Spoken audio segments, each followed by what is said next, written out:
What's up, guys? Welcome back to Big Yogi'Z Garage. Today I got CNN Mikey. What's up, Mikey? How you doing? Bro, I'm doing well, man. How about yourself? Good, man. Thank you for asking me to be on the podcast. I really appreciate that. I was like excited as hell, man. Hell yeah, man. I mean, shit. I think your content's just really, really good quality. You know what I'm saying? So I was like, no, why not come over? You know, hit my boy up and say, let's get it going. And how did you hear about me though? Like, so my friend Tyler was on your podcast about a year ago. Yeah. So he showed me like some of the podcasts, or I seen it on Facebook or something, and like I was like, man, I always like had it in the back of my mind. And then I came back in the city about 2 weeks ago, probably now. I came back from New York and LA. I've been traveling all around, and I was like, damn, like it would be dope to do like a little podcast, because I've been doing like interviews and, you know, I've just been trying to do as much as I can while I'm back out here, you know. That's awesome. Shout out to Tyler, man. Thank you so much. Yeah, shout out Tyler. Yeah, for sure. I see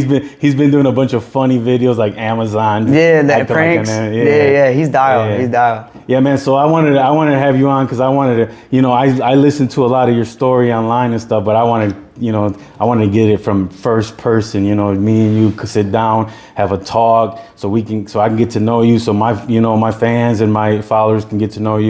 You know, and then help me out too. You know. Yeah, for sure. Yeah, for sure. Because it's all, you know, as we get together, we'll grow. You know. Yeah. So I wanted to ask you, do you believe in God or luck or something like that? Yeah. So I never grew up in like a Christian household, like per se. Like I never really grew up with God around me, but as I got older, like it kind of just fell into my lap type deal, because like I was, you know, obviously I've had like a hard life and like nothing to like really like rely on or like look forward to like hope wise, besides like music and, you know, school and stuff like that. But yeah, like as I got older, I just started realizing that like God is very real, you know. So like I started believing in God, and as I kept praying to Him and like sticking to being like a good person and like doing like positive things around the community and just being a good person all around, like my life actually got better. Like, you know what I'm saying? So that's like my main reason, like why I believe in God, is because ever since I did,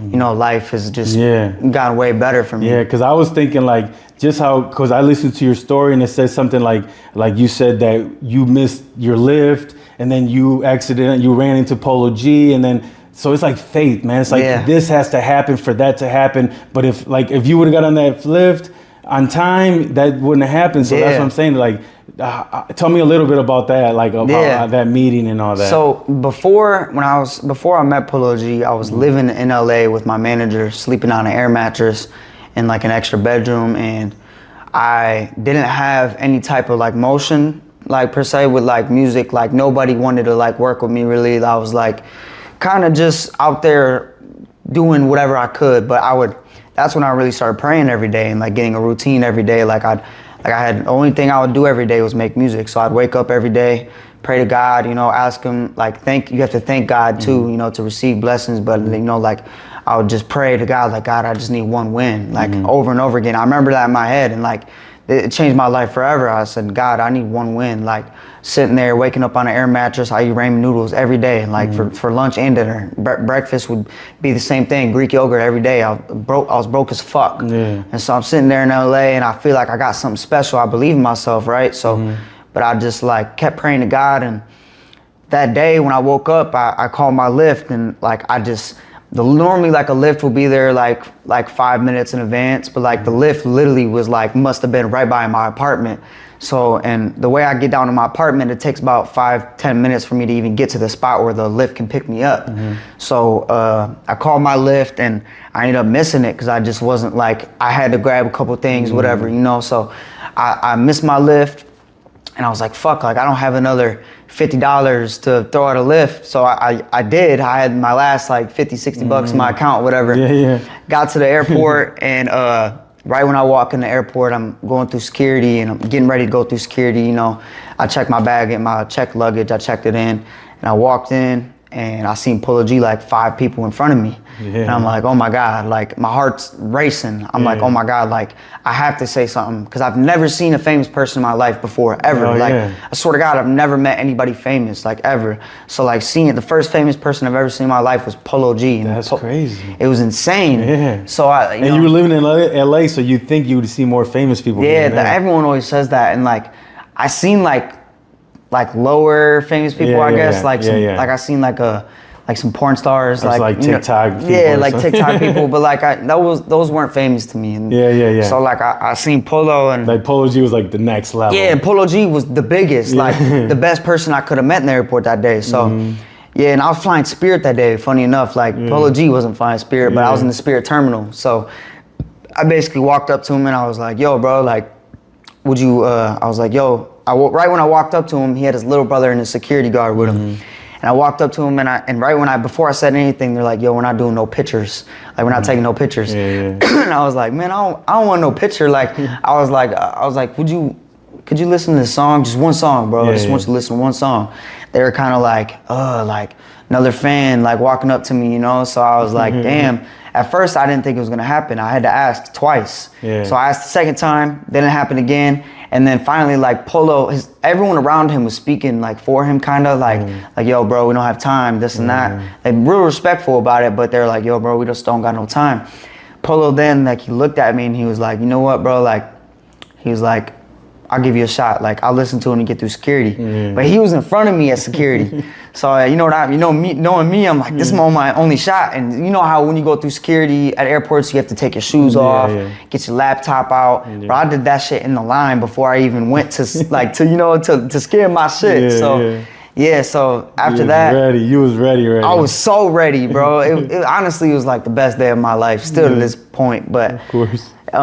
So I get through security after that, and I get through security before him, like crazy. Like I didn't want him to run off either. So I literally just walk up to him and I'm waiting for him, so he has to listen to it. Like I'm not waiting for him like farther in the airport. I'm not seeing if like he's still gonna say yes or no. I'm like, nah, like now that he said yes, like he gonna hear me for sure. Like so I play him a song called Guidance.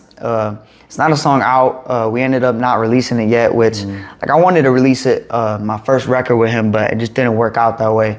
But they listened to only half of the song, and the guy that said we don't want no pictures, which was his little brother, like he walked up too, like, cause Polo was like bobbing his head, like kind of like ecstatic for Polo G, like this new artist walks up, you know, you can imagine. So they walk up and they both start bobbing their heads like synchronized like this, like oh my God.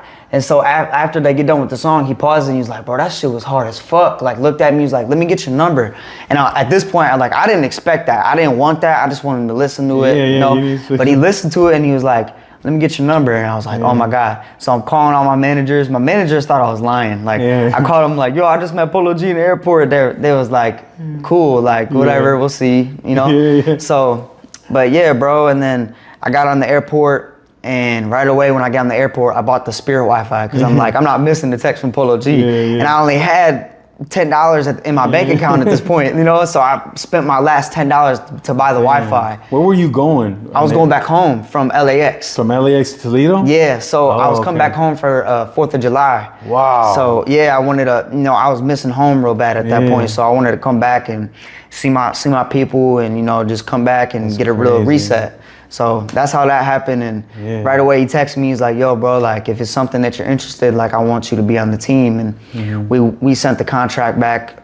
Like it took like 6 months to get the contract right and everything, you know, logistics. But yeah, bro, it worked out like insane. I seen in the interview that said that you guys exchanged a bunch of songs, so you send them more songs and stuff like that, and then eventually like a few months, 6 months, he signed you. Yeah. And how was that? Like the signing, was it like at a nice office and all No, that? you know what's funny is like, so we basically just worked over email, like for the contract. Like we didn't want to sit down and make it like a huge big thing, because this was just like the first step, and we were gonna announce it with my first song, the For My People song. That's when we were gonna announce it. So I signed it like over email, and I actually was like back in the city. It was about December of last year.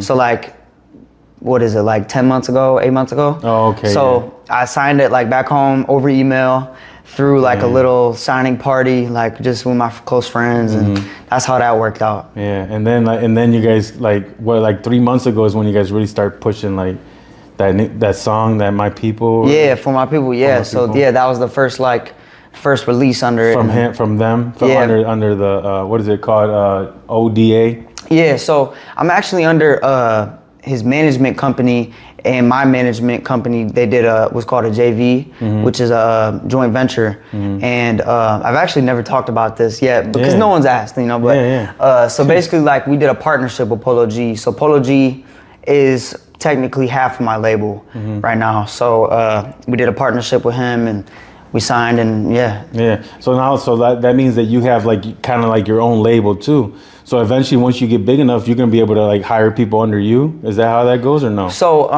right now, this situation we're in is like a temporary situation. Yeah. We're trying to go and sign to one of these bigger labels, and the reason why I partnered with Polo G is because if people see that Polo G is attached to my name, and you know he's pushing my shit and he's helping me in the studio making better records, like, the other labels are gonna not only give us more money, but they're just gonna be more excited about, you know, somebody signed to such a big artist, you know. So that's how cool. it worked. I didn't know how that worked at all. So I wanted to know a little bit about that. Like, okay, so how excited were you when Polo G sent you that first text? Oh my God, I must have called 15 people before I got on the plane. Like, I called every one of my friends, texted them all. A lot of people didn't believe me at first, but like the real ones, like Tyler and all them, they all believed me, and they was like, bro, that's crazy. Like, it was honestly like, I had adrenaline the whole plane ride. I couldn't sleep. I was showing the dude next to me, like some random kid my age. I was like, bro, look at this. Like, Polo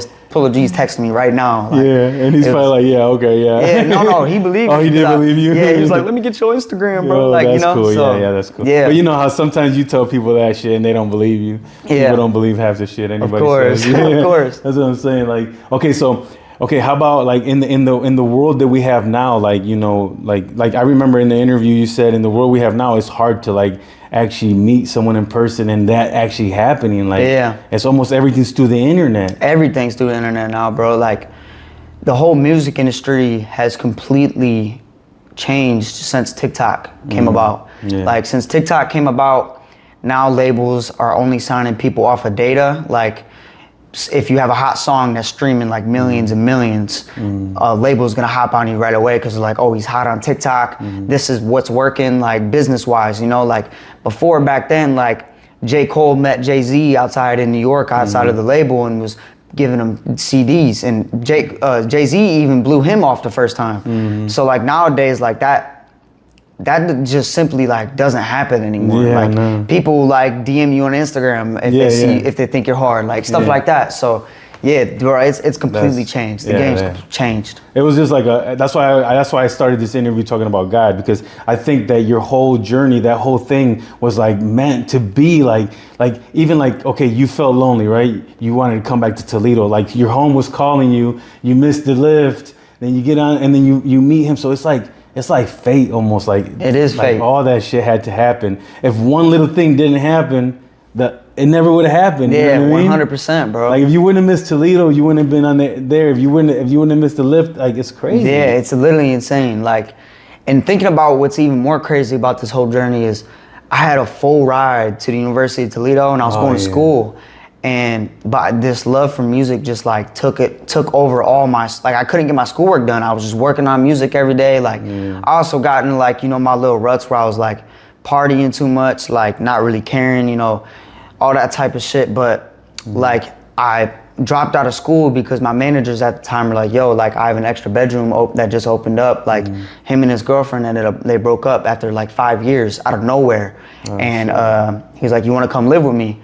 And I had to talk to my grandparents because I had a full ride. Like, it was a huge deal. I was first generation college student. Like, it was a huge deal for me to be going to school and making something out of myself, you know? So I had to throw that all away to pursue this. But it was a blessing. Like, it's a huge blessing, you know? Yeah, but it's crazy. But it was a crazy risk too. Yes, a huge risk. And huge like risk. You said, all about fate. You had to believe in yourself a lot. Yeah, you gotta, like, I always say, like, every genius like if you consider yourself a genius at your craft, you have to be a narcissist at your craft. You know, you don't got to be a dickhead about it. Like, but like in my mind right now, like when I make a song, or in my mind in general when I'm making music, I'm like, I'm the best. Like nobody's fucking with me. Obviously, I know that there's your Kanye West, your Drake, and everything, but I'm like my potential. Like I really think I can do that, and I know I can do that. So I think you gotta have that mentality to where you believe in yourself more than anybody else. Yeah, and I'm the same way. I always tell people in my video, I'm him.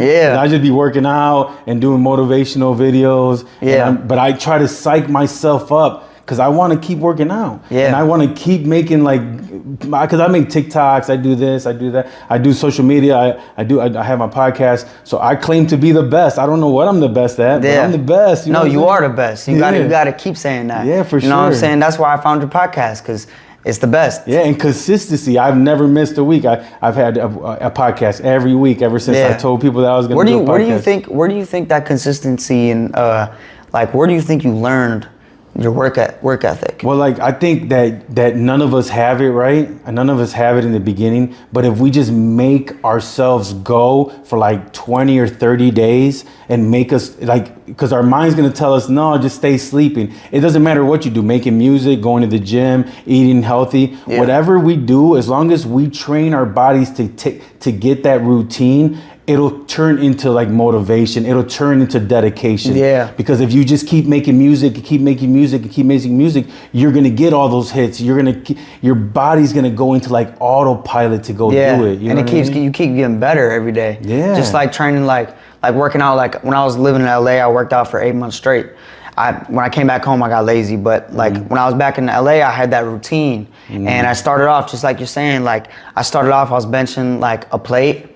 And I was benching and I was working out 6 days a week just because that was the only thing I could do, and I loved it. And I work out every day, and I got my bench up to 205 in the matter of 6 months. Damn. So it's all about, like you say, it's all about dedication, consistency. You know? Keep going.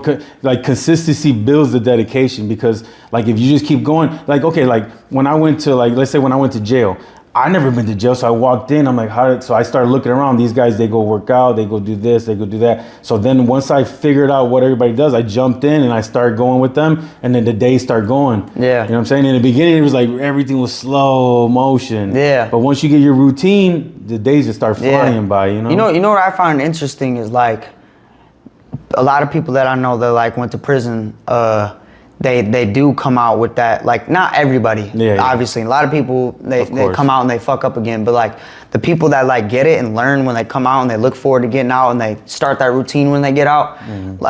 For example, my manager's, one of his old roommates he's in prison right now for embezzling $25 million for a company. And when he knew he was going to jail, he flipped the switch before he went to jail. I mean, this is different, whatever. But my whole point is when you're at your lowest and you have nothing to lose, you work for everything. You know what I'm saying? So for example, when I was living with my parents, and we had all this, I have all this trauma and all this pain growing up, it really just made me think fuck it, why not do the best that I can be? Why not be the best I can be and do something big? You know what I'm saying?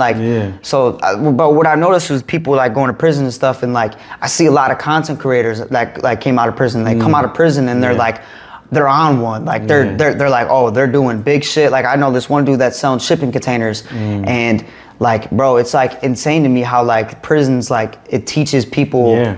Because prison's such a bad place, but but it kind of does two things. It either makes you a worse criminal, because you start talking to all the criminals what did you do? And some guy tells you, I stole 25 million from a bank. You're like, damn, why was I selling drugs for $1,000? Yeah, that's stupid. I should have been doing what this dude. So sometimes the guy that was selling drugs, he'll get out, he'll get into hacking computers or something. But if you go to prison and you started doing reading self-help books, that's what I did. I read books. I tried to learn. I was trying to figure out a way, when I get out, right now I'm gonna waste 3 years of my life. When I get out, I want to hurry up and get them years back. I want to build. So I wanted to build a cleaning business, and I did. I built a cleaning business, and now I want to, have the podcast and all that kind of stuff. But I just feel like as long as we get in any kind of little routine, it don't matter what it is, man. Our bodies will adapt, and then eventually, the day you don't make that song, you're gonna be sad. You're gonna be like, damn, I didn't go to the studio today. Yeah. I usually go to the studio every Wednesday. Yeah. And now you didn't go. Your body's gonna be like, you're gonna be like, man, fuck, I gotta get to the studio. Yeah, literally. And just like me, like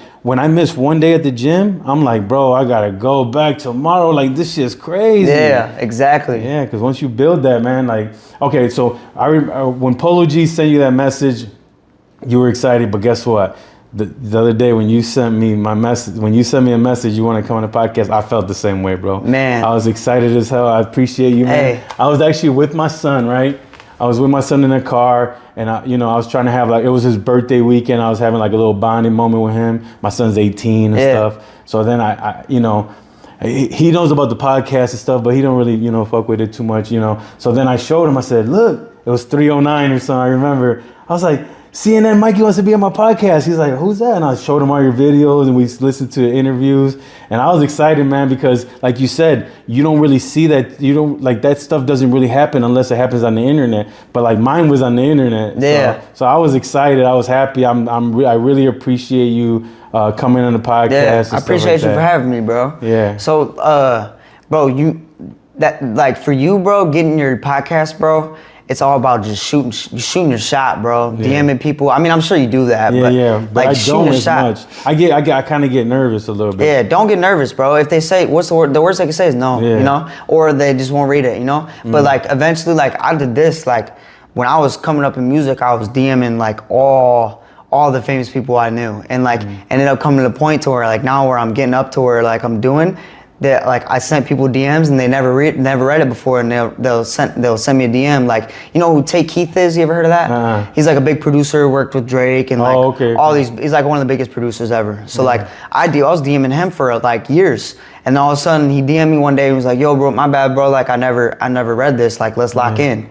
So it's like you send those DMs, they see you, and then they see you, and like all it takes is one time for them to see you, and then they'll DM you back, and it could change your life. Yeah, and then now that he knows that you DM'd him that long ago, he's probably like, damn, this dude's been like trying to get a hold of me. Yeah, and now he's probably gonna work with you and all that shit. Yeah, exactly. Yeah, that's awesome, bro. Hey, so okay, you told me during this conversation, you was telling me a little bit about your life growing up in Toledo. Where did you grow up in Toledo? So I grew up all around, bro. I spent a lot of time like. Actually in Holland too. My grandma lives in Holland. So like whenever I was bouncing back, like my parents were steady just, getting evicted, and we never were able to live in the same place for very long, just because they didn't pay rent. They didn't. My dad was selling drugs. My mom was selling drugs. They were doing drugs.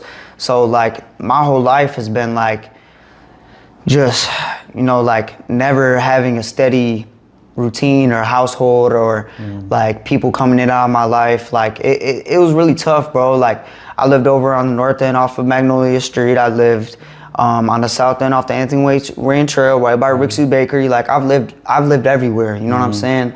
But like I never got the luxury of like growing up in a neighborhood and like having like the friends around me just in the neighborhood besides at my grandma's house. So like my grandma, like like I give my props to my grandma.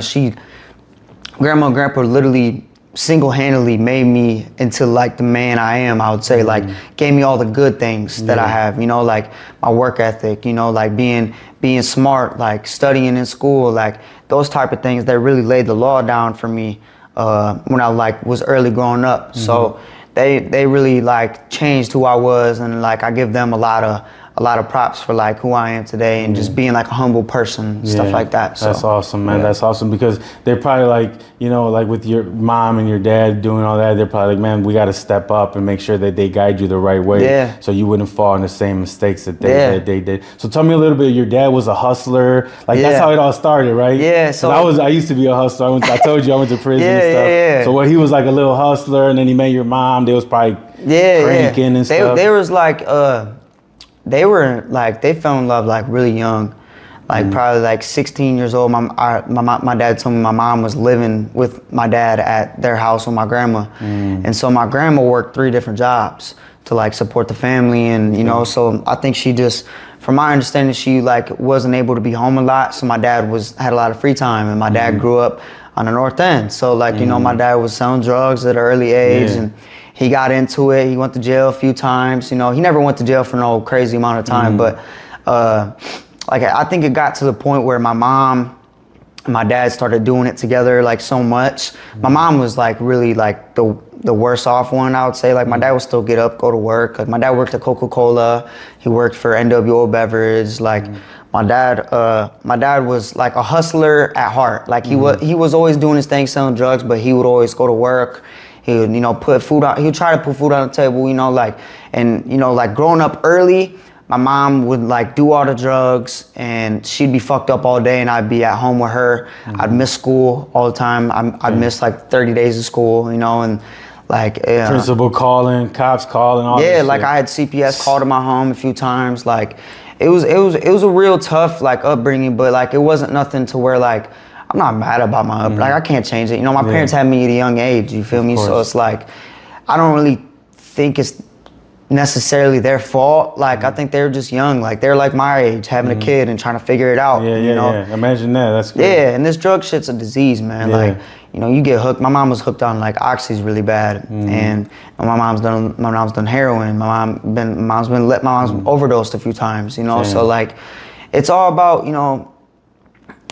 I would say for me, like growing up, I think all this stuff is just a chip on my shoulder, and it kind of makes me push harder. And like just to be able to show other kids that think that like they grew up in a certain type of way. Like I don't give a fuck if you grew up in the suburbs or if you grew up fucking in the trenches. You know what I'm saying? Like everybody can be their best self. Everybody can do what I do. It's not fucking hard. It's all about hard work. You know what I'm saying? So yeah, man. Do you look at that like, oh man, poor me, that this is why, or what does that fuel your fire? Everything that you've been like through. you said, I mean, bro, I hate pity. I hate, like I see people like when I dropped the For My People video, like I got a lot of like not condolences, but people like feeling sorry for you. Yeah, like people that I know though. It's like, yo, man, like I'm sorry you gotta grow up this way, but I'm so glad you're doing this. Like it warms my heart, but like I don't like the part where they're like I don't like people that I used to know, like when I grew up that way. Like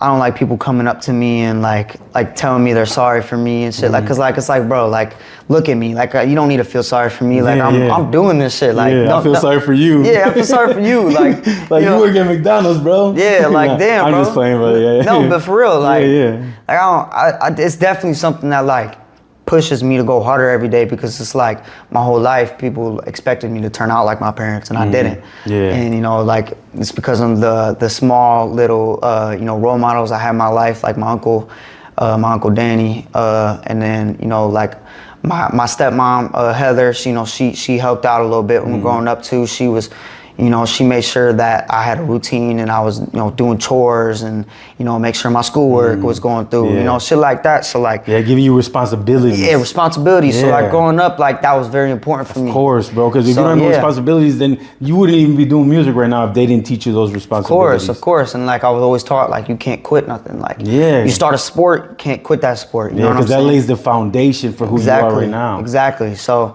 yeah, bro. I mean, I would tell anybody that has went through a hardship in their life, like stop using it as an excuse to get more out of people. Stop doing that, because nobody owes you shit in this world. Nobody owes you shit in this world. Like, you know, like even now that I'm signed to Polo G, like there's still not a day where I'm like, yo, Polo, like I need you on this song. Like I'm not out here asking him for features. I'm not asking him for handouts. You know what I'm saying? I might be like, yo, bro, like could you post this on your story one time? You know, I might do that, but it's like, you know, I don't feel entitled at all. I feel like entitlement is the worst fucking thing that anybody can have in this entire world. I don't care if you're Drake. I don't care. You know, like you still gotta be a humble person. You know what I'm saying? And just keep working. That's the key to success. That's crazy. That's the best way to do it, man. That's the key to success. Hey, like my wife.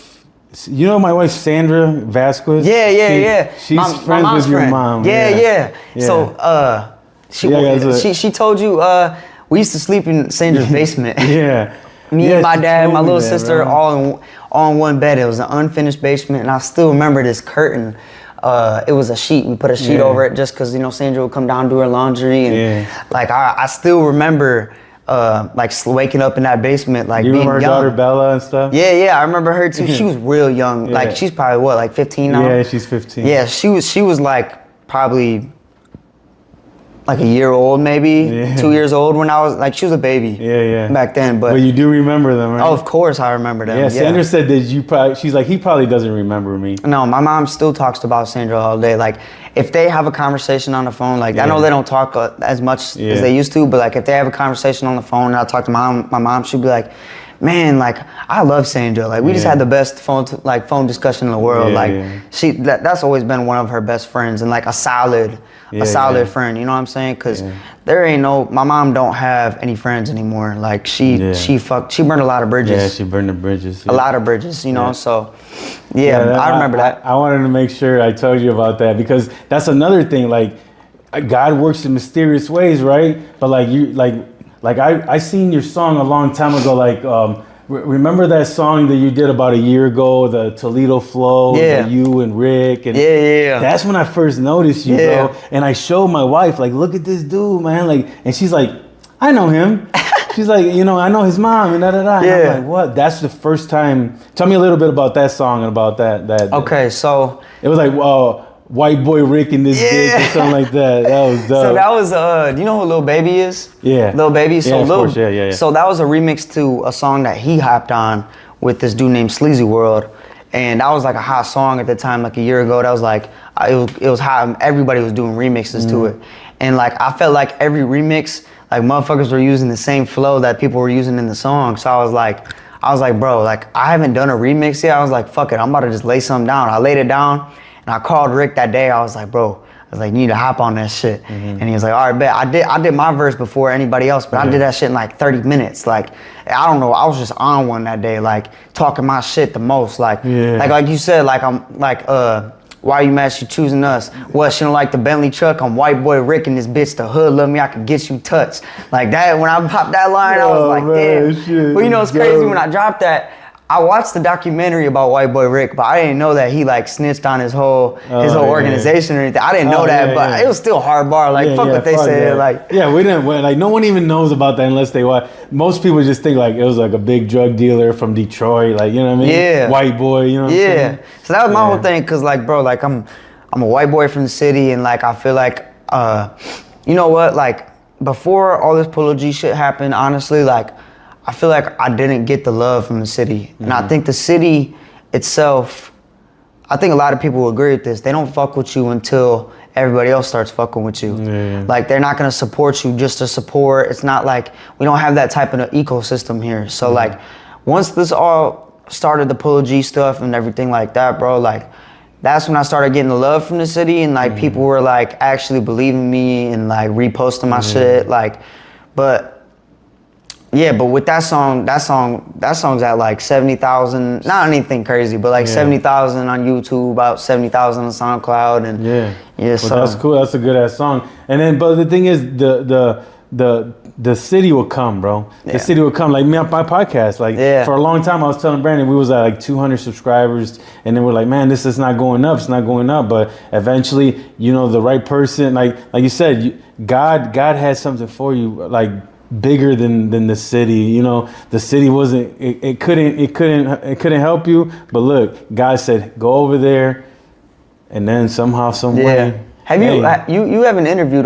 Ricky yet, have you? No, I haven't. No. Man, he has a crazy life story. That would be a good podcast, I think. Yeah. He would open up on here too. And I know, and the thing is, I know Ricky's family, and I know everything, like a little bit about, you know, all this stuff that happened. Yeah. But that, I mean, he has probably a crazy story. Super crazy story. Yeah. Yeah. I got to get him on here. It's just, I got so many people right now, but eventually I got to get him on here. Of course. With you messaged me, I was like, let's go. Yeah, for sure. Yeah, because I got one podcast a week, but like I got to save some dates for some people, like just to hit me up, like, you know, people that are more well known, and I I gotta this thing costs me money, so I'm trying to get to like 1,000 subscribers. You know, Yeah. I just got these sponsors, so I got Off the Chain Bullies. Yeah. I got Maria Escobar. Oh, you know the people with at Needle Avon. Masters? Yeah, he told Man. me, he messaged me, Really? Dominic Garcia. Oh, He yeah, said, Dom. He said, I fuck with Mikey. He's Yeah. like, tell him I said, what's up? He Oh, said, I owe him a call. I'm supposed to call him yeah, before he said he told me to tell you the anything you need, hit him up Yeah. while you're in town or whatever like that. So Yeah, he's solid people. those are my 3 sponsors for now. And you know, and then eventually I want to get a couple more, like maybe one more sponsor, and then I want to do like placement.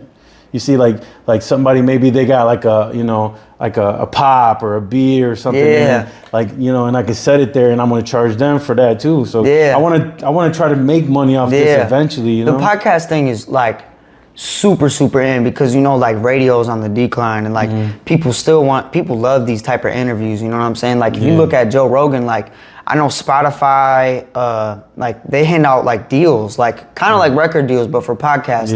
They'll give you a bunch of money to like own your podcast for a certain amount of time, you know?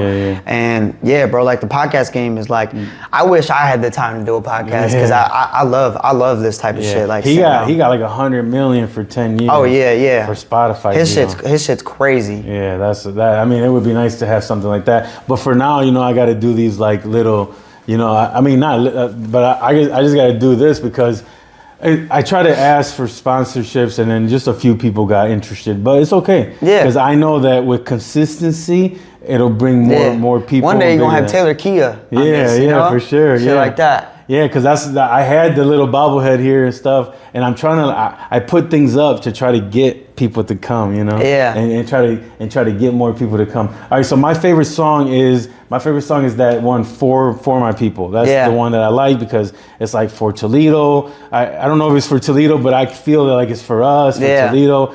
And then I like the part where you you said like, even you'll sell your, I don't know the verse, but you'll sell your soul even. If I sell my soul, then I did it for my people. Yeah. I would never sell my soul, but well, basically, like my headspace when I was writing that was like, I was talking to God every day, but like also like this is gonna sound crazy, like, and I don't care if people believe me or not, but like I had this like weird bad energy, like I was having dreams, like having really bad dreams about like demon dogs, and like I was in the back of my mind, like I've been around like industry people, and like I hear this, you know, term selling your soul, and like I didn't really know what it meant, but like I was like praying to God every day, and I was like when I was writing that song, I was not debating selling my soul, but I was like, you know what, like I feel like a lot of people would relate to this, like if I sell my soul, then I did it for my people, like because I would do anything for, you know, to put like I have little siblings that like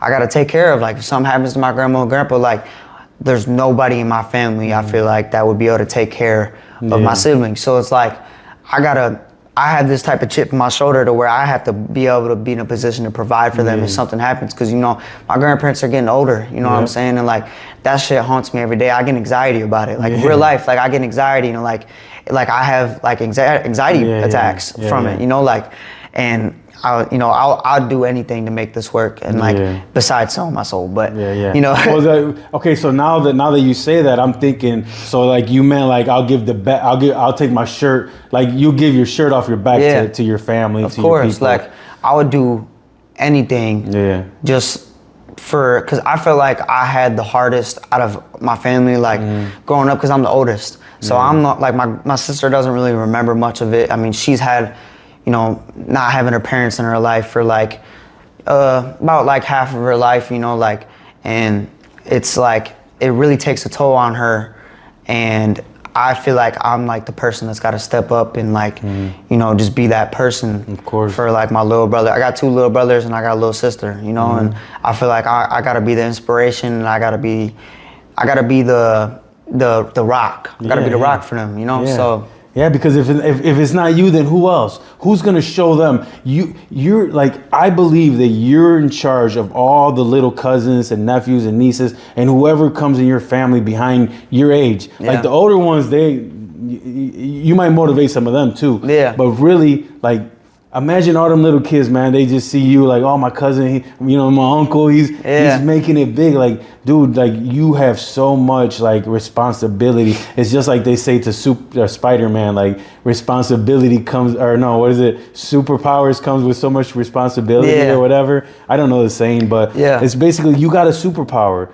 It comes with responsibility. Me too, this podcast. I put myself out there. I want to be like a leader in the community. I got responsibility. Yeah. And like you got a responsibility not only to like take care of your loved ones, but it's like also just to be like a good person and show people like just because you're a podcast owner and you make it, one day you're gonna make it big and one day you're gonna make a lot of money. Just because you do that doesn't mean that you're gonna be a dickhead and you're not, you're gonna give people the time of day and be like a humble person, because I can already tell you're a real humble dude. So, exactly what you're saying. And then like, and give anybody, like right now I got you, CNN Mikey, wow, that's awesome, right? But like give the guy that's like, he's just a mechanic down the street, but give him the opportunity to sit here and talk about his shop, be a good person like that. Like, that's what I want my podcast. I don't want it to be like, oh, I just want, celebrities and, the top name or none of that. No, tomorrow I want this guy. Tomorrow I want, just a regular old guy from the east side, from the south side. Because I want to help people promote their small businesses. During COVID, a lot of people started brands and like little shops and stuff.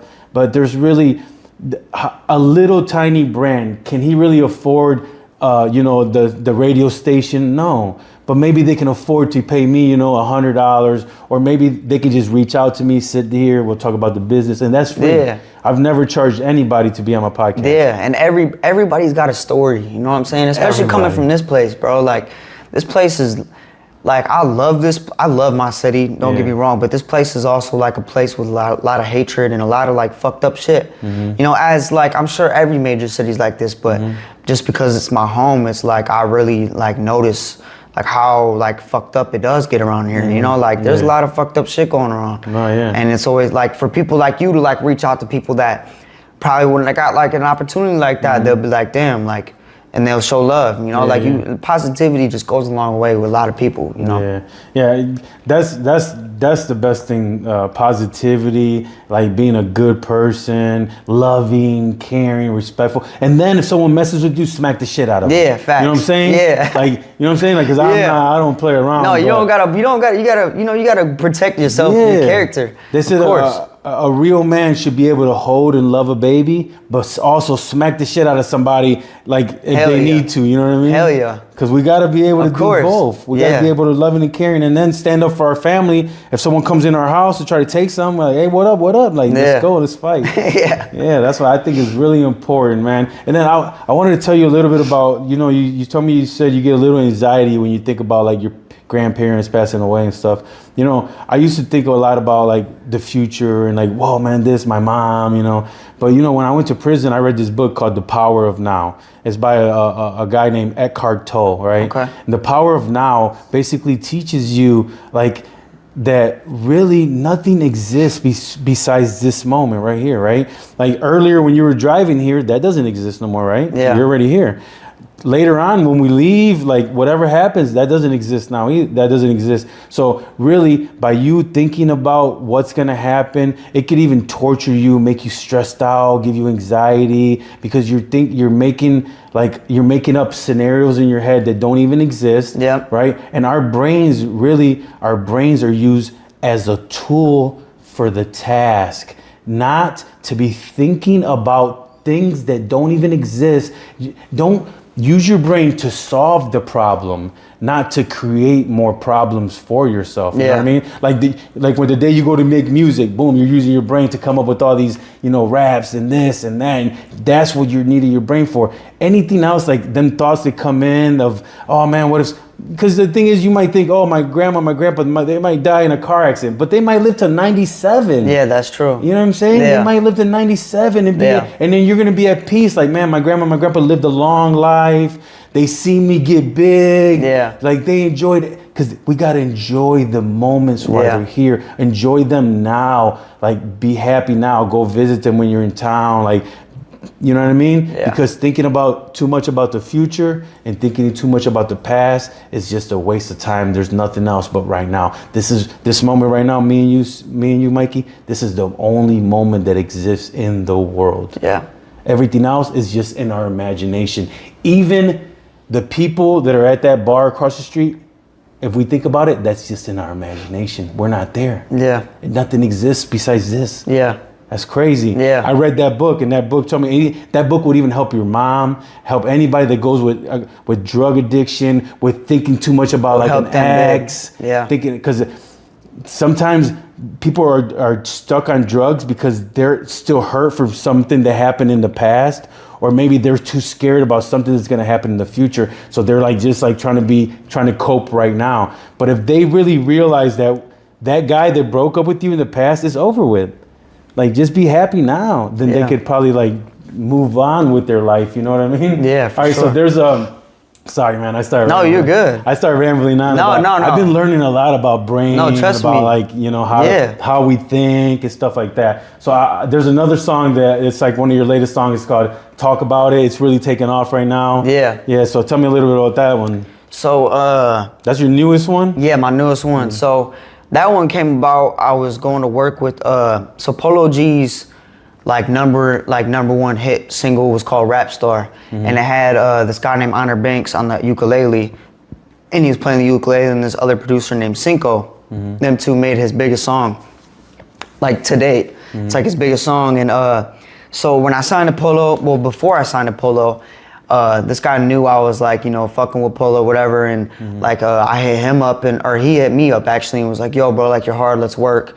So we got in the studio, and I want to say this was the first song we made together.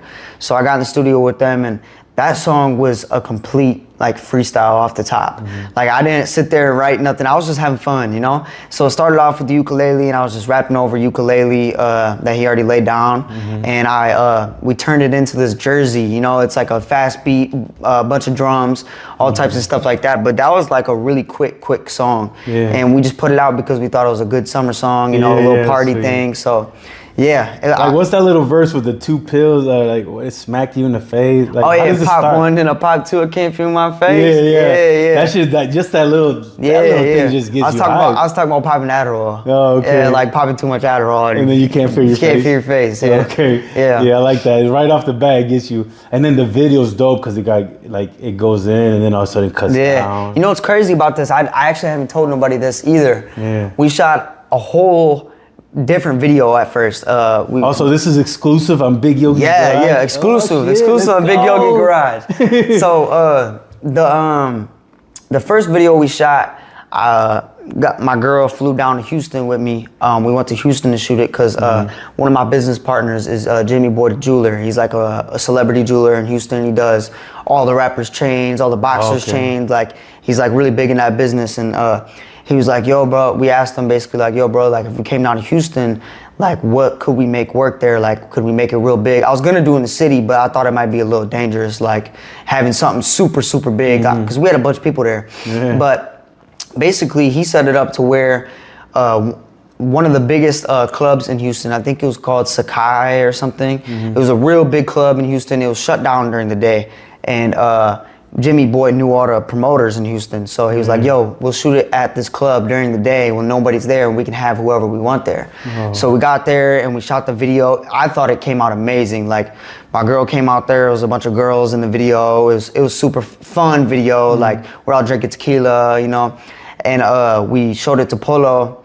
I'm like, yo bro, like here's the video, and he was like, I ain't gonna lie bro, like I wanna shoot this, I want to shoot it again. And we're like, damn, like, so he's like, I'll pay for it though. So we ended up going and we shot like a $20,000 video. That the new one that's out, that was like $20,000. So, I mean, it was a blessing in disguise. Yeah, because what the thing is, Polo G's a perfectionist. Yeah. He's seen something. He was like, hold up, no. Yeah. Because he said in an interview, he said that a lot of people that work with him get mad at him because he's such a perfectionist. He wants to like tweak things before he puts it out. Yeah, I mean, I'm like that too. I think a lot of people, I'm very like that. I wasn't so like that in the beginning of like me putting songs out because I was very new to like having a team and having managers, and they wanted shit done at a certain time, and like we would go back and forth because, you know, you got to pay somebody to like engineer your music and mix it. And like at first I was kind of like just lenient, super lenient. And then as I started like honing in on my craft and becoming more of like a student of this shit, I was like, you know what, like I'm my own genius. So I started stop being like that. Okay, tell me a little bit about like hard work, consistency. How did you get to where you are? Like, did you work hard? Or is this just like, oh yeah, I just met Polo G? No, so before I met Polo G, I would say I didn't really work super hard at music before I moved to LA. And I moved to LA for about 6 months. I was in there for 6 months, and my only job, before I was doing school, I had a bunch of other things on my plate, friends out here, you know, distractions everywhere. So I moved to LA. I had no friends. I still only have, like, I only made a couple friends out there, and they all do music. So I think the key for me was moving to a place where I had no distractions, and literally the only thing that I woke up and my purpose every day was to make music. So I got up and also having like, I lived with my manager, so he was pushing me every day like, yo, like I need new songs, I need new songs. So for about 6 months straight, I was trying to be a songwriter for other artists, and I was just giving them songs, like giving people songs, see if they liked it, like that you can have this, you know, and then give them my fee, whatever. And I probably wrote 400 or 500 ideas in 6 months. Damn. And I didn't get a single one for anybody to take, but I was getting better. That's the only thing that mattered to me, was getting better every time, and I was getting better and better and better. And I was recording myself, so I never had to pay for studio time. And I was literally, the key to me becoming the artist I am today was recording myself, being in LA and working 8 hours a day. I treated it like a real job. And I'd wake up every day, and the gym was a big part of me too. So I'd wake up every day, first thing I do, routine, like you say, like getting a good routine. Wake up, I work out for an hour, hour and a half every day. I jog to the gym, it was like 2 miles away. Jog there, work out, jog back, come back, I felt great every day. And after that, I'm like, let's go, I'm ready for the rest of my day. So after that, I work on music for 4 or 5 hours straight. You know, and then I'll take a little break, eat, you know, reset my mind, and I keep working. But yeah, I think that was honestly like planting that seed of the routine of me working every day and just like getting better and not ever being satisfied and not knowing that I can always get better, but still thinking I'm the best, you know? You gotta find that happy medium. That's I think that was the key for me. It's about like kind of being confident in yourself, but not like where you're all conceited and shit like that, but really confident in yourself. Confident in yourself and not being, you can't be cocky in this business. You have to be cocky to a certain extent, but you can't put others down. You got to be confident in yourself, and you have to challenge yourself and talk your shit to yourself sometimes, you know? Like I sit there sometimes after I make a great song, every time I make a song that I'm in love with, I fall asleep to it every night. I play it and I play it and play it until I fall asleep. And you know what happens when you fall asleep? When you fall asleep, is it still playing? No, not anymore. No? Because I can't. I wish I could, but. Because, you know, if you do that, it goes into your subconscious mind and you learn the lyrics faster. I didn't know that. Yep. Because when you're sleeping, whatever you listen to when you're sleeping, it starts recording in your brain. Just like kind of like how when, you know how if I throw a baseball at you, your arm just goes up and you catch it? Without even you, like your brain, you didn't have to tell your brain, lift up your arm, catch the ball. No. Like eventually, once something gets into your subconscious mind, you can learn songs faster. You can learn lyrics faster. You can, I mean, I've learned that through like, I told you that I've been learning a bunch of stuff like that. Hey, so how do you believe you can manifest your dreams, like make your dreams come reality, like by speaking them into existence? I think that's very true. I think with manifestation, I think the biggest thing with me was manifesting shit with God. I think, because once you, even if you don't believe in God and you pray to him every day and you manifest things, like, actually, no, you have to believe in God when doing this. But like with me having God, you know, as my witness and me like praying to him every day and thinking about these goals and talking about these goals every day with my team, and everything surrounded me for months and months on end of me being in LA is all music focused, and that's the only thing on my mind. Like manifestation becomes second nature almost. It's like every day, like I was manifesting this shit for a very long time, but like you also have to manifest small goals at a time. You know, you Okay, can't yeah. like there's always a long-term goal in the back of your head. You know what I'm saying? But I was always manifesting at first, like, okay, I'm gonna get 10,000 followers on TikTok. Okay, I got that. I'm gonna get 50,000, and now my goal is 100,000. I'm at 95. So it's like I'm working on this, and like I want a song with 100,000 streams. I did that. Second song I released with my management, I did that. So it's like it's all about these little goals. But with God being my witness, it kind of kept me like more in tune, I would say, because it was like, damn, like I'm telling God I'm doing all these things, and like speaking in existence with Him, I have to do it, you know? Of course. And it's good because you're taking these little goals and you're excited about that, you know, 10,000 streams. You're excited about that 100. You're not just looking, because some people are like, I want to be famous, and then they're not happy until they hit the 1 million streams. They live a miserable life but no. Like, I'm happy when I had my first 100, you know, followers and stuff. I gave away 2 tickets to like a concert and stuff like that. Yeah. Cause like I really wanted, to get my 100 followers. I said when I hit 100, out of them people, like them 100s, I put them in a hat, and then one person won the 2 tickets to, what was the concert? I forgot. I don't know. I forgot the concert. It was like. It don't matter. It's all about the journey, bro. Yeah. That's all it is. Yeah, because like the thing is just like you said, the small goals. Like I went and got this table at a garage sale. I went and bought that on Amazon. I just try to get like little things and try to get them, you know, to manifest my big dream. Yeah. But I can't afford it all at once. Yeah. But you see, I got this right now, this little corner. Yeah. Eventually, I want to do more stuff over there and stuff like that. I feel like people that manifest, they might get the wrong idea because they will be focused on that longer goal, that big goal. That's like, you always want to have goals that are unreachable, because if you don't have goals that are super big, then you're not setting the right goals. But you still, if you don't embrace the journey and if you don't actually love the craft, you're going to fail at anything you do. Like if you didn't love doing this podcast and shit, and if you don't wake up loving this shit, don't do it. You know what I'm saying? Then you're not going to be successful. It's like if somebody goes to a job every day and they're flipping burgers, you know, they don't love it, so they're not going to put their all into it every day. You got to put your all into this shit, and that's when manifestation is actually powerful. Yeah. I believe that. I believe in that. I love this. Like I clean houses for a living. I have a cleaning business, but I don't want to clean houses. I want to do this. Yeah. I want to sit down with a different person every week and interview them, and like you said earlier, every person has a story. Every person can write a book. It don't matter who it is. Yeah. So that's what I want to do. That's like my goal, is to do this. All right, so tell me, I know that you said that you were a good student and stuff like that. Tell me about like your scholarships and like your like how did you become a good student? Because your grandma and stuff like that? So like, I moved in, I was in and out of my grandparents' house, like back and forth a lot. But there was a point in time, like when I was younger, like probably started around like second, third grade maybe, where I would come, like I lived with them, and I always went to Springfield schools because we always used their address no matter where because we moved around all the time. You know, so we always used my grandma's address, and I would just keep clothes over there.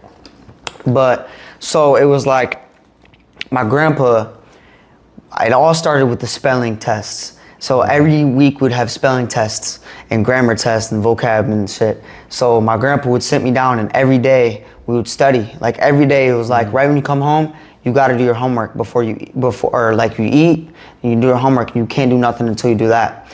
So I honestly, like growing up, I remember just asking I was very good about asking questions about the world with my grandpa. My grandpa's like very intelligent man. Like, you know, he's very business oriented, and like, you know, he worked at Harold Jaffe Jewelers for a very long time. He retired early. Like he's really smart with stock market, business, like stuff like that. That's so like cool. I had so much to learn. Does he know a lot of history and stuff like that? Yeah, he's very good at history. Like very like knows his shit about everything. And like if he didn't know anything, he wasn't the type of person to lie to me about it. We would look it up together. So it's like every question I would ask, he would help me. He would tell me what he knows, or he would, you know, like we would learn it together, and we would like learn a lot of stuff. And like I ended up like, I went into my third grade of school, and like I always missed a lot of school before this, but then I like got in this routine, and like I became intelligent, and my grandpa would like, we would go ahead of like math. Like I was in like second grade, and my grandpa would teach me division. My grandpa would teach me long division.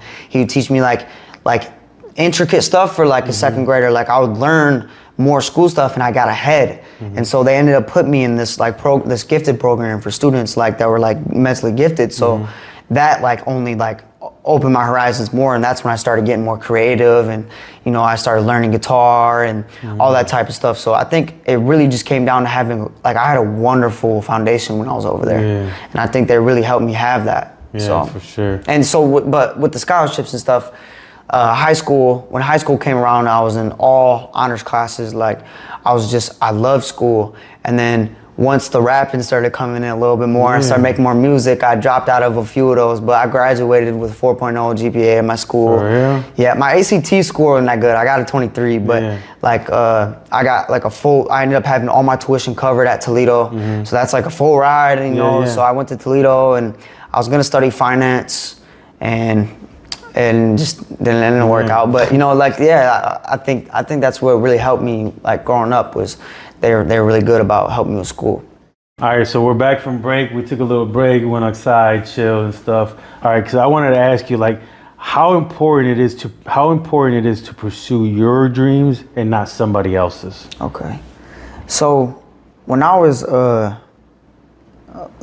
going to school and stuff, I was first generation college student, like I told you, and like they always seen me like getting a degree and making money was like my way out for them because I was so smart.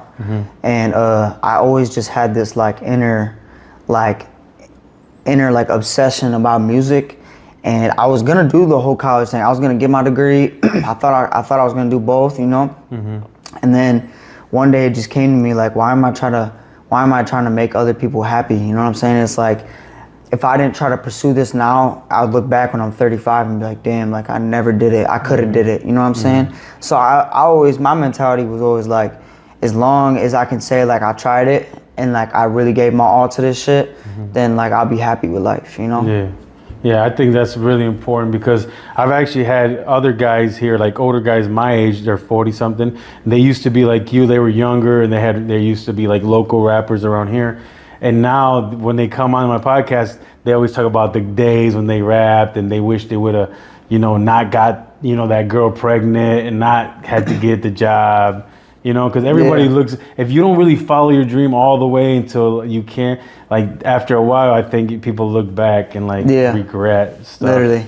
Yeah, I'm worried about, I hope I don't get my girl pregnant. Yeah. You know? Yeah. Shit, that would suck. Yeah, so you do have a girl? Yeah, I have a girlfriend. We've been dating for like a year and a half now. So it's solid, bro. She's like my biggest fan. So how is that with all these fans, like people like coming up to you? Yeah, I mean, it's tough. Like, it's tough to a certain extent because like I think it's tough for her. It's not tough for me to choose my girl every day, you know? Yeah. It's not tough for me to like say no to like all these groupie girls because like what matters the most to me is like somebody that was there before I like popped off, and like I've already done my, you know, my little hoe stage when I went and I was fucking bitches, and you know, like I've done that when I was young, like so like I got through that, and I like never had a girlfriend my whole life, and I finally got a girlfriend, and like it's just like I don't know why I would ever fuck that up, you know what I'm saying? So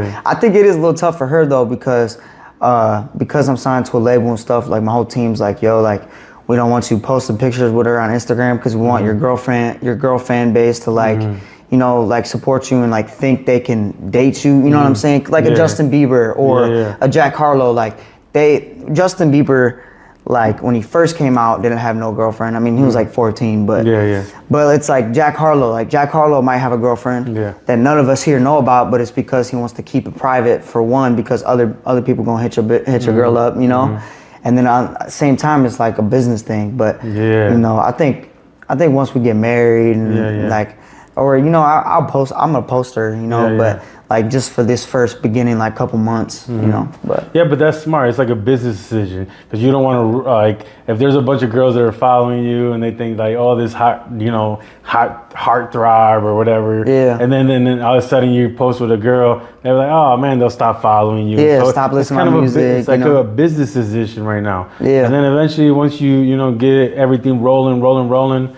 Then it is what it is, you know? Yeah, facts. Yeah, you got to do it nice and slow. So where do you live now? Like, so I really don't even have like a home, I'd say like I bounce between LA and here, and when I'm here, I stay with my girlfriend. Actually, she's got her own apartment, but I'm only here for like a certain amount of time at a time. You know, like I'll be here for like a month, you know, and I'll be here and I'll spend every day with my girlfriend, and we'll go do stuff and we'll go see family and friends and shit. But like I'm gonna transition and like fully move to LA like next year.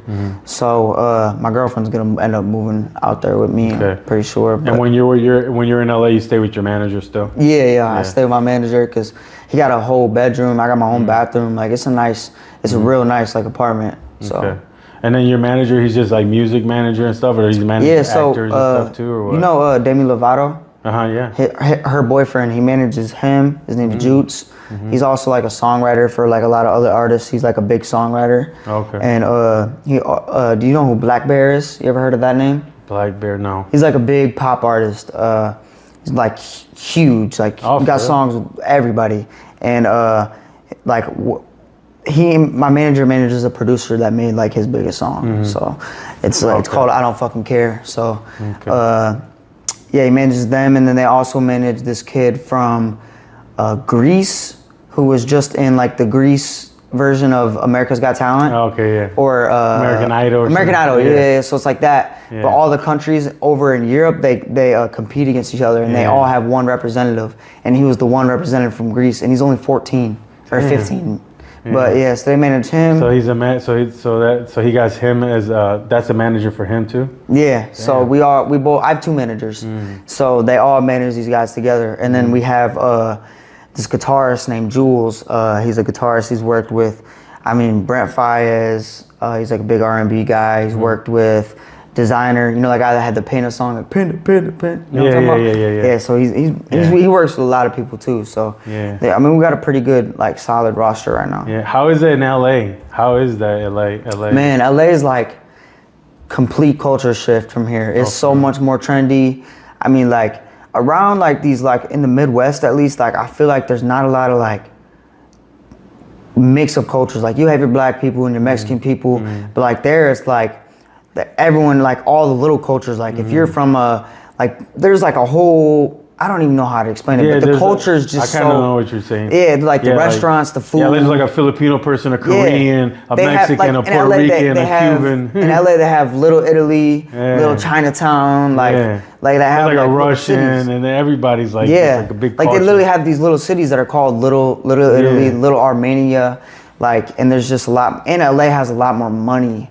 Like everybody there, like that's dry. If everyone there, like if you walk down the street, you're gonna see a Porsche, you're gonna see a Lambo, you're gonna see a Ferrari, you're gonna see that like all the time. Yeah, it's not rare. Like in Toledo, you'd be like, oh look. Everybody down the street, shit, look at the Lambo, you know. But in LA, it's like over there, it's like, oh look, that car's a piece of crap. Like, like what that's a rare thing. What the fuck they got a 2012 Porsche for? Like, you know what I'm saying? But that's the rare thing over there. But LA also has like, you always hear the stereotypes about people being fake and stuff like that. Like, LA has a lot of that, I would say. Like, because everybody there is in LA to do something like media or social media. Like, a lot of people are like that. They do a lot of social media, or a lot of singers, a lot of producers. So, like, everybody you meet, it's like, damn, like, you're probably just friends with me because you want to work with me or work with Polo G. And that type of thing happens a lot too. Yeah. So tell me a little bit about social media. Like, are you on all the platforms of music and all that? Yeah. Like TikTok and all that, right? Yeah. Man, I post on TikTok every day. I try to post like 3 times a day, 1 to 3 times a day mostly. But man, the social media game is TikTok's the easiest way, and I would say the most effective way to promote any type of business you're gonna have. I got a friend from high school started a clothing brand. He just made his first $1 million in a year. Damn. And off of TikTok. All because of TikTok's been blown TikTok up. Shop, and they got all this stuff going on. Like all types of stuff. And like, you just really got to figure out a way to make your content. Like, podcast is like a great way because everybody has an interesting story, and you could use, you know what CapCut is? Yeah. So you can use CapCut to like do your auto subtitles, and you literally just put the most interesting clips. And make sure when you start your TikTok account, it's only podcast clips. Like if you start a TikTok, because your first 50 videos on TikTok, this is a free game for everybody watching. Your first 50 videos on TikTok, they put you in a group, like a niche. So if you're making cooking videos for 10 videos and then you start making rap videos, they're gonna push your videos to people that like cooking, that are always liking cooking videos, because that's how they make their platform so successful. Because when you go on TikTok, and what do you see? Stuff you're interested in, stuff you like, stuff you interact with more. So when you start your podcast TikTok, I mean, you already have it, I'm sure, but make sure the first 50 videos you're posting just clips of TikToks, and make sure they're like interesting stories. Like it's cool to put up the parts about Bobby Joe down the street and like, yeah, I have this business and I do this and I do that. But for TikTok, what they're gonna engage with is like personal stories, how they grew up, what they had to see, how they get there, and like you can clip it and put the most interesting things and mash it all together. That's how For My People blew up. We had no marketing dollars behind For My People. We did it like on TikTok, and I would just sit there with my manager every day and spitball ideas. And I went on the news. I took a news clip and I mashed it with my music video, and it got over 2.5 million views on TikTok, and blew my song. My song was doing 30,000 streams a day off of a TikTok, and I'm like, damn. Before that, I didn't like TikTok like that. And after I got that, it got addicting. Yeah, because a lot of people say TikTok is for dancing, the little kids dancing, but they don't understand, bro. There's so much marketing to that stuff. Bro, people go on TikTok nowadays to learn how to cook. They look shit up on there. Like TikTok's like more like Google too. Like, because people want to watch videos when they learn shit nowadays. It's the new Google. Yeah, it's the new Google. Because like when I go to like a new city, let's say I go to Chicago, I go to TikTok and I say, where's the best places to eat in Chicago? And right there you get top 10, you got the top 3. Yeah, like everything. And it's real people telling you this shit. It's not just some robot. So like, yeah, Google is always good for stuff you can't find, you know, but like people are starting to use TikTok for like search engine optimization. It's called SEO. So like people are searching shit up, and if your keywords line up with what they're search up to, that also helps too. Yes, sir. Yeah, I got a TikTok, but my TikTok is motivational videos. Like I basically duet people that I find like a motivational quote or somebody saying something cool, like somebody, and then I duet it and I work out while I duet it. Because the thing is, that's just what I want to do. I want to kind of use that to motivate me so I can keep going to the gym. And I got like 6,700 followers, like 6,000 followers. Hey, shit, bro. So that's cool. And people interact with me and they say good job and they say this and they, you know, so I don't motivational content is nice. Yeah, I don't get a lot of views. But I stay steady and stuff. And I just think that eventually one day, one video or something is just gonna click. Dude, I think if y'all started just a podcast or a TikTok just for your podcast and only do the clips of like the interesting parts, bro, that'll blow your podcast up. I know I need to do that. I need to do that because, okay, so there's a new thing too. You told me CapCut, right? There's this thing called Opus Clip. Okay. Right, Opus Clip is an AI. And it creates TikToks for you, don't it? Yeah, it creates it. So you take my YouTube video. I did it with the Broken Heart Boy. You ever meet Broken Heart Boy?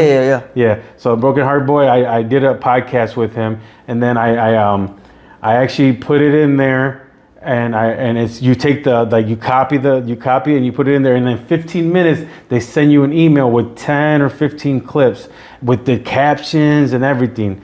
Like it's crazy, and then you can just take those and put them on your YouTube stories. TikToks. That's literally all you need to do for your TikTok. That's a hack. I ain't gonna lie, that's a hack. It's called Opus Clip. Yeah, you should check it out. I'm gonna look it out. I'm gonna look it up. I just like it's hard for me to do that because I don't have the long content. A lot of times I have to make it on the fly. I need to do that though for at least my music. Why don't you have like? Why don't you do like somebody just like a cameraman follow you and like eventually like. No, I have my boy Donnie. Shout out Donnie. Okay. Ever since I came back to the city, he's been my cameraman. Like shooting everything. Like when I went to the school, he came with me. Like and Donnie's a dog, man. And then you put that in YouTube and all that. I just do on TikTok right now on Instagram. I do want to put up like a vlog, some vlogs and stuff. But like we just haven't gotten the opportunity to like vlog. I want to vlog a whole day because I'm about to go hype up in the locker room at Springfield High School before one of the football games. Oh, okay, yeah. I'm gonna make a TikTok of them like like me saying like who gonna kill you, gonna kill them, you know, like hyping them up, locker room talk, whatever. And I want to vlog my whole day before that and like make it like a real special. Oh, you know what song is a good song? Are we ready? Yeah. Are we ready? Hey, something like that, you know what I'm saying? No, Imagine that, you know what I'm saying? Like with your own, but like change it up and make it into like your own. I should do that. Oh my God, that's a great idea. Yeah. I need to make a song before Friday now. Damn. But it doesn't have to be crazy long. It could just be like, you know what I mean? Like a little clip, like, you know, 30 seconds or something. Yeah. Just to get them real hyped up right before the game. Yeah. I think what I'm going to do too, because I'm trying to promote, talk about it right now, like on socials and stuff. I think because the hook's like, let's talk about it. So I'm thinking about like going in there and bringing in a big ass speaker. And then after I hype them up, like turn the song on. And then just like have everybody jump up and down, you know? Bro, it's going to be that's lit. Dope. You know, like that's what they do at 49ers. Yeah. The 49ers got a big red boombox. Yeah. And they're in there like just chilling and dancing and stuff. Debo Samuels. Yeah. Dude, it's crazy. Hey, we gotta take a little break, Brandon, or at least we can just turn that around real quick. Cause I ran out of questions. So just make sure you cut this. We don't gotta take a break. You can just edit this, right? Yeah. Yeah. All right, so. I already asked you, like some of these questions, we already know that, so I don't got to ask you about the girl because we already talked about that. All right, so do you go, okay, like I was going to ask you about, these are kind of some fun questions. Yeah, no, I fuck with it. Yeah. Some are more interesting. The last question I'm going to ask you is, what do you want your legacy to be? Yeah. You know what I'm saying? Bro, you had some really good questions. Thank you, man. I like it. This has been my favorite interview so far. Thank you, man. I appreciate it so much. Yeah. Let's go. That's my favorite interview. Let's go, baby. Okay. All right, so now that you go to LA and stuff, do you go to big parties? What's the scene, like the party scene? So in LA, I've only been to like 2 parties, and one was for 4th of July, like this last year, and it was like a rooftop pool party. They're just more people were there, so it's like, you know, like if you go to a party around here, it's like you're gonna see the same motherfuckers at every party, you feel me? So like when I get back in the city, the only way I'll go to a party is if I'm performing. Cause like, bro, it's just like people see Polo G name attached to me, you know, they get, you know, people fucked up in the city, they wanna rob me, they wanna, you know, all this shit. So, but as far as LA, like, I've been to a couple parties, it's cool, but like, man, I got into it with a girl at a party like last year because she kept staring at me, and I was like, what the fuck? Like, and this before I had my girlfriend, but like she kept looking at me, and I was like, bro, why does she must think I'm cute or something. So I didn't think nothing about it. I didn't think she was cute though. So I'm like walking around and shit and like hanging out. There's live music at the party, free food, like good food too, like grilled, like chicken, like all types of shit. It's at this mansion in LA on the hills. And like this girl, like I walk over in the group where my friends were, like the people I knew there. And this girl like is in that group, and she like says in front of everybody, she's like, I don't know what is your problem, but you need to quit eye fucking me. And I was like, what? So I was like, what? So I'm like, I got awkward, and I just like walked away for a second, and I was like, I gotta come back and say something crazy. Like I gotta make her look dumb. Cause I wasn't like staring at her like that. At least I didn't think I was. So I'm like, fuck it. I can't. You were wondering why she was staring at you. Yeah, I was like, why she keep fucking looking at? Like I thought she knew me or something. Yeah. And so I walked back over to the group of people, and I'm like drinking. I'm not like drunk or anything. I'm just like chilling, we're having a good time. And I'm like, while I make sure she's in front of everybody, I said, I don't know why you like say I'm eye fucking you or anything. I said, you look like honestly, you just look like my dead cousin. So I said, and then everybody was like, what the fuck? Like that was so off the wall, like out of pocket. People were weak. They started laughing at her and shit. I was like, bro.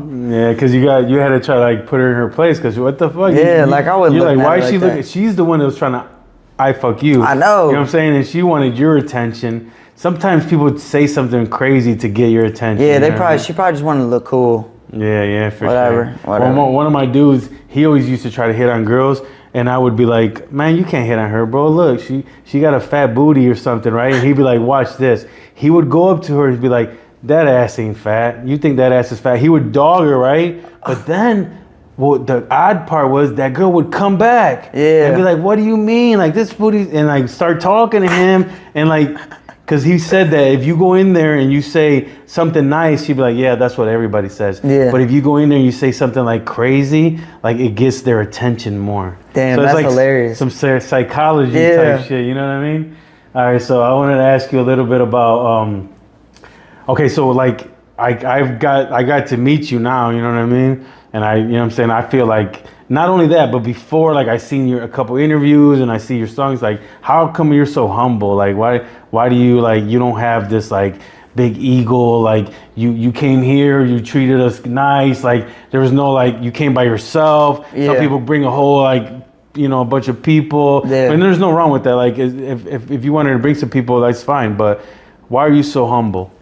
Honestly, bro, I think I can attribute that all to like coming from a certain place and like coming where I come from. I think that makes me like, I'm way more understanding, and like I don't think no less of any man. Like, you know what I'm saying? Like I think everybody puts their drawers on when they wake up in the morning the same way. And I think like, you know, like I just like treating everybody with respect, because I like, that's just how that's how I was raised, really. Like like I feel like I was always taught like to respect your elders, like respect people around you, period. Just be like a nice and good person, you know what I'm saying? So, and like me also coming from where I come from, like I really resonate with a lot of people, and I can understand where a lot of people come from. Yeah. So were those morals more set by your grandparents, or was your mom and dad, did they kind of help you with that too? No, they helped me with that a lot too. I mean, like, even though they were messed up on drugs, they still try to guide you as much as possible. Yeah, of course. I mean, like,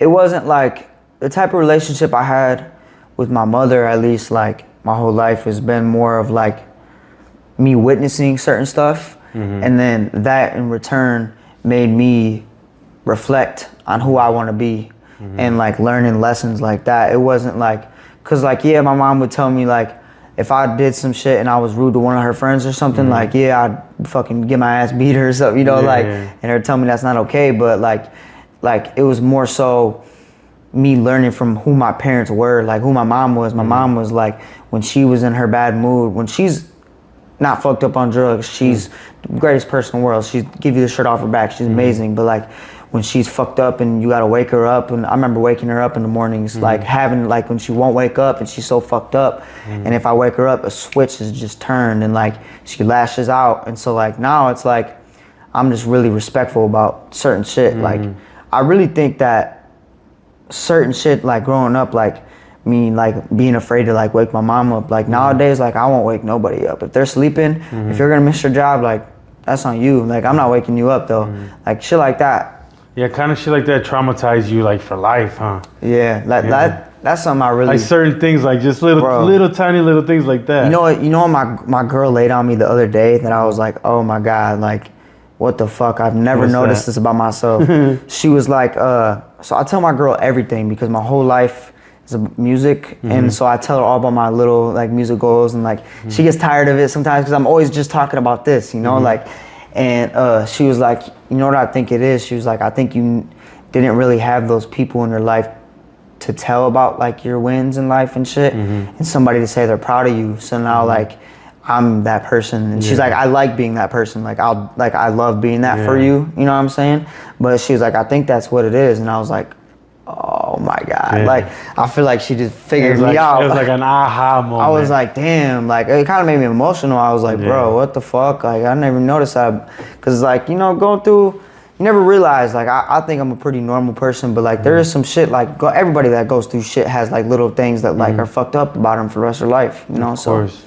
Yeah, and then like if there's not nobody that tells you they're proud of you, like maybe you played a baseball game and no one's there, you were trying to do this, you were trying your music, no one's saying nothing, the city's not responding, like your homies aren't responding, that shit hurts, bro. After a while you're like, damn, I keep putting in the work, no one's ever saying anything. Well, I want to give up. Like Mikey, I want to tell you right now, I'm proud of you, bro. Yeah, I swear to God, bro, I'm proud of you. And like I know we just met today, bro. Yeah. But I'm proud of you because like you're standing up for the city. You're a role model for the city. Yeah, I'm Like, trying to be, bro. You are like you're a role model for the city. You're like right now. There's a bunch of kids that are into music or into content creating, and like you can stand up and become the role model. And that's like I'm honored to have you on my podcast. I appreciate it's it, like bro. it's like I said it today on Facebook. Today is the most important day of the journey of my podcast. And I fucking meant that. And I'm not bullshitting you, because I feel like that you are doing something positive for this city. And maybe no one responded before, but people are going to respond now. Yeah. You know, but it's not too late. You know what I mean? Maybe it's a little too late, but not too late. You know what I mean? Like, they should have responded before, but now is the time where you're going to put in the work. The more work you put in, the more positive things you put in, the city's gonna start responding, because like you said, once everybody starts noticing, like once a couple like bigger people start noticing you, more people will start noticing you, and then people are gonna start showing you love, and then you're gonna be respected, and your name's gonna be up here, bro. Yeah. And then when you do shows here, you just automatic is gonna have a big ass audience. Yeah. And it's just come, kick it, bring For sure. like bring all that stuff to Toledo, because I know that once it's here, we're gonna promote it. I'll help you. We got a bunch of you've been going to all these radio stations. All you're gonna have to do next, when you get a big show here, reach out to all of us, reach out to the radio stations. We're gonna help you do whatever you need to do. You know what I want to do? One of my goals, like long term, is to bring Polo to the Huntington Center and have Polo perform, me perform, and have it kind of be like that show alone. That show would be just as big as like a Snoop Dogg and Wiz Khalifa. I think. I think we can make it that big. Of course, I'm especially gonna with do that. you. Whenever we could book him and book the venue, like we'll do that for sure. Yeah, you got to bring something big to the city, man. Yeah. And everybody's gonna show out, bro. If you bring somebody like Polo G, everybody's gonna come for you. Yeah. But then you bring Polo G on top of that, that'd be awesome. And then all of us can be part of it. You can bring people from like like all of us will be there making the TikToks and making our stories and stuff like that. That's an awesome ass idea. That'd be amazing. Bro. Yeah. But yeah, bro. Yeah. Okay. So I got some more questions for you. All right. So I've been doing like these little fun questions at the end and stuff, because like towards the end of my podcast, we already did like a lot of the like meat and potatoes and stuff. So now I want to ask you like some cool questions, like what is something that none of your fans know about you, no one knows about you, that you know what I'm saying, that maybe you want to say? One thing, I've been golfing like my whole life. Oh, for I real? love golf, bro. Golf is so fun, bro. Like my mom's dad got me into it. And I just love it. I'm really good at it too. I was gonna go to Lord's to play golf, but it was too much money to go to school there. But that, and then I can really cook, bro. I used to cook. My dad used to run a restaurant, and I really would like cook. And I was like the head, like I was like the manager. And he made me the manager, and I was like running the whole kitchen, like at a Jed's. You know what Jed's is? Yeah. Like the there's a Jed's chicken stuff. Yeah. So I was running that, and I would have my own special shit I cook, and I was good at cooking. That's cool. I didn't know that, especially the golf thing. I would have never guessed that you're a golfer. Yeah, no, nobody guesses that. Yeah. All right, so what's your favorite football team right now? It's football season. Do you have a favorite football team? I don't really watch NFL, but I like the Buckeyes. Oh, Ohio State. I watch Ohio State every weekend. Too. Ohio, we got something in common. Ohio State. Yeah. All right. If your life was a movie, which your life is a movie right now, what would the title of your movie be? Fuck. Bro, that's a good question. Think about it. Like, think about everything that's going on. Like, so when I make my movie, you know how I want to make it? Just like 8 Mile with Eminem. Okay. But I want it to show me growing up. Okay. Or I'll make it like a TV show. Like, I don't know, but that's something like I always think about. Like, I want to make a movie out of my life. I want to make a movie, you know? Because my life is a movie. Yeah, literally. Yeah. I would probably call it... So his is 8 Mile. What would yours be? It wouldn't be named after a street or nothing. It'd probably be called something like...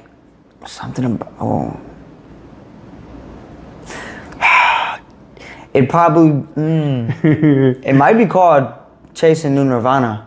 Chasing New Nirvana. Like, basically... Is that what your name, the CNN means? Yeah, that's what CNN... So, like, basically, like, following me, like, along my journey of, like, life and, like, how I, like, became happy in life. You know what I'm saying? Like, reach your goals. Actually, I don't know though, because I probably want to make it a little more poetic or like something a little that more people would understand. Yeah, yeah. But for now, that's probably what I would say for now. Yeah, that's cool. So tell me a little bit about that. Like your CNN, so that doesn't have nothing to do with the news or none of that. No. Do people get that confused? Yeah, no, I think people know that it's really not affiliated, but they're like, I think I originally made it because I was starting like back in COVID, I wanted to start like a clique, like a music clique. And I wanted to like have artists that I knew and actually liked to like join it, and then we would all be CNN. So I ended up like clicking up with a bunch of guys, like half of them lived like across the country and half of them like lived in Toledo, but they weren't rappers. There's only one other artist, and it ended up happening. We all just like went our separate ways, didn't really follow through with it. And I just kept it. Like I was like CNN, like that's my thing now. So we came up with it because we wanted it to have the same moniker as or whatever is moniker, whatever it is, of the news. We wanted it to be the same thing, but we wanted like people to ask about it, because like you see CNN and be like, bro, what is that? Like, you know, and people always ask questions about it. So, and I needed a new rap name too, so I was. What was your old rap name? It was my first and middle name. My middle name's Scott, and I never watched The Office before, but my name was Michael Scott, the main character of The Office. It's like so. You're like, man, I gotta change that. Bro, and every time I would drop a song, people be like, man, I didn't know Michael from The Office made music. This shit is hard. Like, man, that shit made me mad. Yeah. So now you got CNN Mikey. Yeah. And then CNN means chasing New Nirvana. Chasing New Nirvana. Okay. Yeah. All right, that's dope. I didn't know that. Like, I just thought I know it didn't mean CNN. Didn't it? Yeah. I just thought you used that for like I said, like a catchy, like you said, like a catchy thing. Okay, so we talked about working out. Yeah. You worked out for a while, but right now you haven't, right? Yeah, I mean, I'm getting back into it. It's just like, I've been bouncing back and forth from LA to Toledo like so much lately that like, I haven't been able to establish that routine. And like, I have to get a new gym membership because all the gyms out in LA, they don't have them here. Okay. So I have to like figure that out. I was working out and then, you know, come home, hang out with my girlfriend a lot, you know? So I want to get back into it. I used to box a lot, and I'm getting back into it again. I think boxing was like when I was in the best shape of my life, because I would still lift, like, and get stronger, but I was doing a lot of cardio, so I was like cut. Like I weigh like 145 walking around, and I was at like 119 boxing, like, but cut the fuck up, you know? So I don't want to lose any weight, but I was just cut, you know? Yeah, you just gain, like, all you gotta do is just work out, you stay nice and, you know, cut. Yeah. There's a couple guys here in Toledo that follow my podcast. Brian Lee, Brian Lee and About That Action. I forgot his name, but his thing is called About That Action. They both have gyms here. If one of you guys hit him up, man. Why does he have to get a membership here in Toledo? There's no reason why he should have to get a membership. There should be gyms open to you. Walk in the door, work out. You know what I'm saying? As long as you don't get hurt or whatever. Like maybe you sign a waiver or whatever. No, I'll spar, bro. I haven't sparred yet since I've been back home, but I'll go in there and spar. I don't care. Like, I don't give a fuck. There's no reason why there should be gyms available for people like here, like, especially because you're gonna be back and forth, so you're like long-term membership. I want to do some like Muay Thai or Jiu-Jitsu, like, because boxing's a great sport to learn, but like if you're really gonna get in a street fight, like it goes and you know like your ground game, like Jiu-Jitsu. Somebody in Jiu-Jitsu that's 120 pounds could probably will fuck up a man that's 220 and doesn't know anything, you know? Yeah. Like they're like really. No, for sure. It's like an art, you know? Yeah. So you're talking about like a boxing gym, huh? Like that's I want to do like, I'm gonna continue to train like boxing or Muay Thai. Like I'm open to whatever type of. I just like that type of training. The gym that the guys that I was talking about, they train people like with football players. They got like a turf. Oh, that's far. And they do like sleds, and they help all the kids from like Whitmer, Central Catholic. Yeah. But it's an open gym to anybody can just walk in and. Like, I like working out too, like lifting. So that'd be fire too. Yeah. One of them is gonna reach out to you. I'll hit him up and stuff. All right. So I remember earlier I told you that you're a role model for the city, because I believe you are. But who are your role models? Ooh, that's a good question. Role models, like I would say on a personal level, my Papa John and my Uncle Danny and my grandma were like role models in their own ways, you know, like they helped me out and they made me like learn certain things. But as far as like a big role model, like in the rap space, I'd say Drake and Polo G. Them two. I think Lil Wayne's work ethic is insane. Lil Wayne, like I've heard stories of like engineers and like producers that are like have been around him and like know people that have been around him, and like he goes in the studio, he stays in the studio, works all the time, and like he's like the biggest, and he doesn't need to make another, he don't need to drop another song for the rest of his life, but he's still in the studio every day. Like Jay-Z with the business shit, Kanye, like really just making your platform like an overall business, like, and not just sticking in the rap music lane, you know. And Post Malone's a really big influence on me because he started off just rapping and now he's doing like different types of music, and that's what I do. Like I make pop music now, I'm making pop music, I'm learning guitar more, singing a lot more, like sing and stuff. So yeah, I'd say those are my like biggest role models, really. What's your favorite song ever? Like, do you have a favorite song?